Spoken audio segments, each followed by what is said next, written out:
Hey guys, hope you are all doing well. And today I've got a replay for you in the E-75 TS of all tanks. Now, I made a video a couple of months ago basically slandering this tank. I said I didn't really like it. I thought it didn't really know what it wanted to be because this tank doesn't really have the armor you would see in a traditional German heavy tank.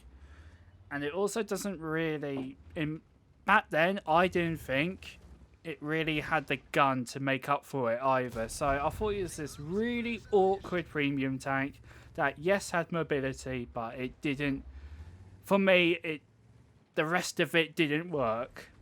Now, since then I've played quite a few games in the E-75 TS, and I'm kind of getting the hang of it now.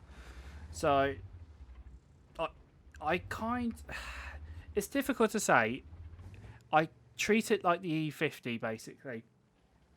That's this big, fat, heavy, medium tank, even though this thing is a heavy. But it's been working out for me. I've been pumping out ace tankers in this thing, having really good results. We've just finished the holiday ops a couple of days ago.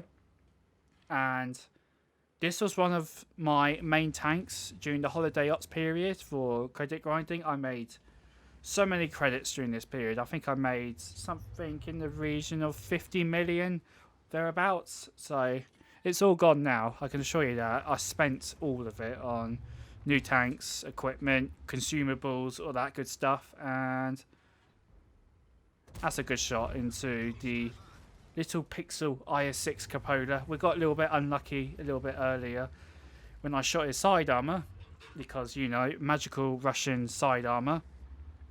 And we are on Erlenberg as well. And who remembers the old Erlenberg?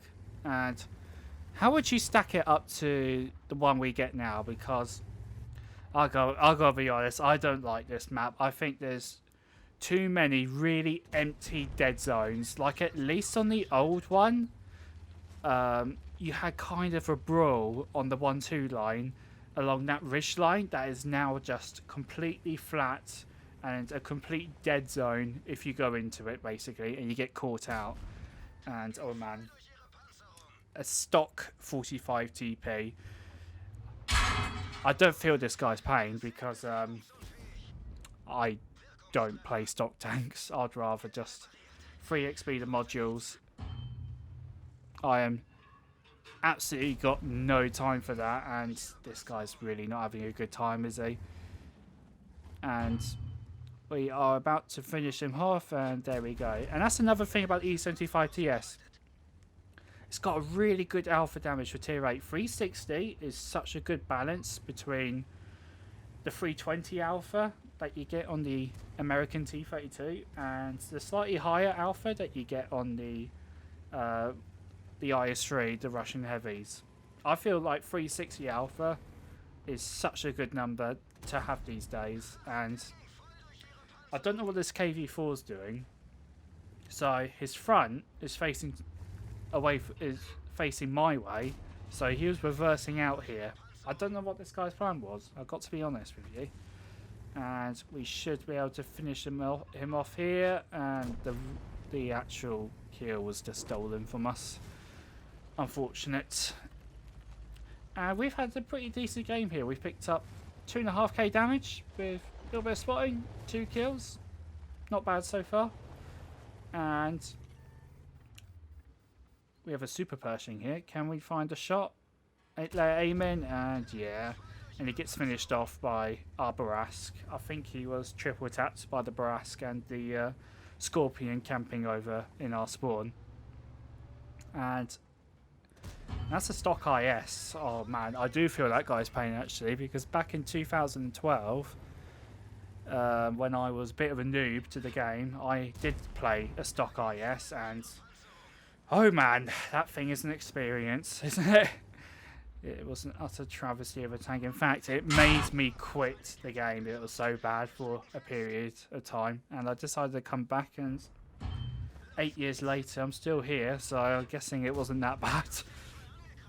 And we put a shot into the IS, but it hit the angled upper plate that the IS has. So that's basically an auto bounce or anything.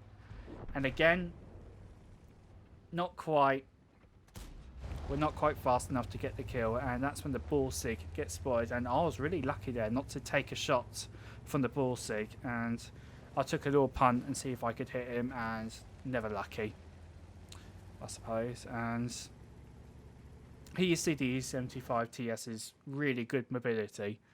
Such a mobile heavy tank.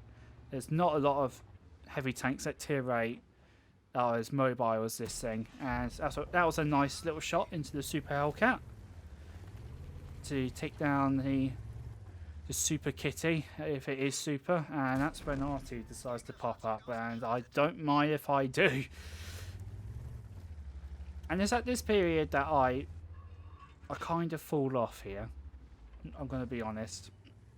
Crusader SP gets spotted, I right click, left click, and he has a mercy roll. I low roll for 349 and leave him on 1 hit point, and the P43 on my team picks him up, and the team took down the Juice. And can we steal the Top Gun? Yes. I was totally laying that aim in. I was not waiting for someone to shoot him there at all, and that's today's game. Pretty nice result on Erlenberg in the E-75 TS, and a tank that is a much more favoured tank to me these days. And yeah, these were the credit bonuses, nearly 300,000 credits. Of course, we had an ace tanker, 1,501, that one matters experience. Really nice game.